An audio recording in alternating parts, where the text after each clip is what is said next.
बड़े लोग कहते हैं कि सब्र का फल मीठा होता है, पर कोई ये नहीं बताता आखिर सब्र कब तक करना है। तेरे सब्र का बांध अब टूट रहा है, लेकिन फिर भी तुझे सब्र रखना है, क्योंकि यही तेरी सफलता की तरफ जाने वाली आखिरी किरण है। तूने नई शुरुआत की तब तुझे पता था कि अटकलें तो आएंगी। तू उनसे लड़ने के लिए तैयार था। जैसे जैसे समय बीतता चला गया, तू उन मुश्किलों से लड़ता चला गया। मुश्किलों से लड़ते लड़ते जब तूने पलट के देखा तो खुद से पूछा, जिन मुश्किलों से मैं लड़ा उससे मुझे क्या मिला। तुझे दिख रही थी चारों तरफ तेरी मेहनत, जो तूने कुछ मिलने वाला है यह समझ के की थी। तुझे दिखा वो त्याग जो तूने किया था तेरे ध्येय को पाने के लिए। पर जब तूने खुद से पूछा कि मुझे क्या मिला ये सब कर, सक्सेस तो छोड़, तुझे सफलता की किरण भी नहीं दिखाई दी। सब लगने लगा अर्थहीन। तू फंस गया है तेरे मन ने पूछे हुए सवालों से। आगे बढ़ूं या ना बढ़ूं, ये सवाल तुझे तेरे रास्ते पर एक कांटे की तरह चुभ रहा है। तू थक गया है यह सोचकर कि इतनी सारी मेहनत बेकार रहेगी, कुछ और ही कर लेता।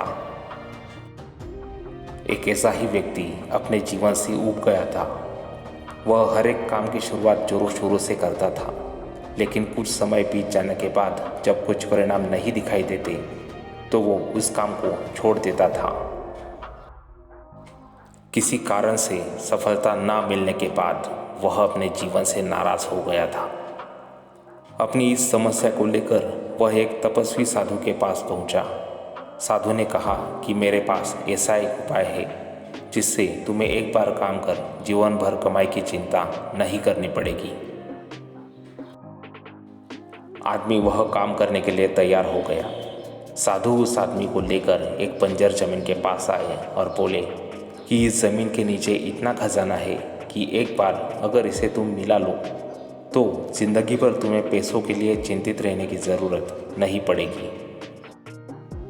लेकिन ये मुझे मालूम नहीं कि वह खजाना कितने नीचे है। अगर तुम इस ज़मीन से वह खजाना निकालोगे तो वो सब तुम्हारा हो जाएगा और तुम्हें कुछ कमाने की ज़रूरत नहीं होगी।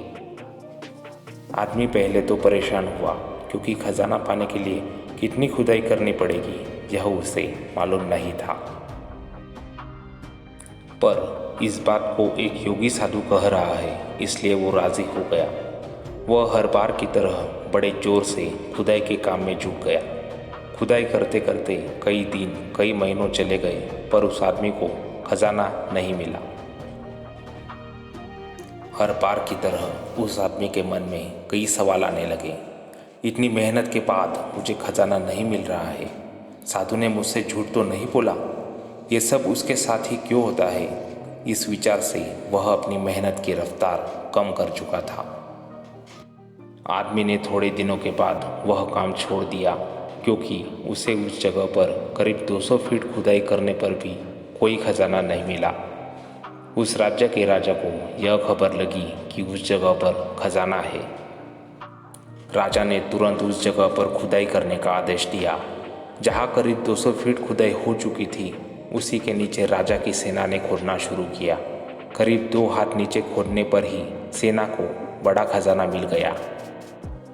जब यह बात उस आदमी को पता चली, तब वो पश्चाताप के कारण उस साधु के पास पहुंच गया और उसे सारी घटना बताई। साधु ने आदमी को बताया, सफलता जितनी बड़ी है ज़रूरी नहीं कि वो उतनी दूर हो। प्रयत्न और परिणाम हमें दिखते नहीं, पर इसका मतलब ये नहीं कि उनका कुछ अर्थ नहीं है। हाँ, पर यह ज़रूरी है कि जब भी तुम सफलता के रास्ते पर चलो तब खुद में संयम रखो। अगर तुमने 2 हाथ नीचे ज़मीन खोदने का धैर्य खुद में रखा होता तो आज वो खजाना तुम्हारा होता। दोस्त, तेरे जीवन के धैर्य का महत्व यही है। सफलता कितनी दूर हो इसे तुझे सोचने की ज़रूरत नहीं है, लेकिन सफलता के लिए जो संयम चाहिए वो तेरे पास असीम होना ज़रूरी है। सफलता का विचार तेरे मन को कमज़ोर करने का काम करेगा।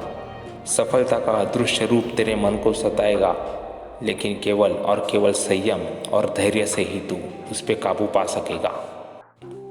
इसलिए सफलता का विचार मन में आने से पहले तू अपने मन को उसे लगने वाले संयम और धैर्य से तैयार कर।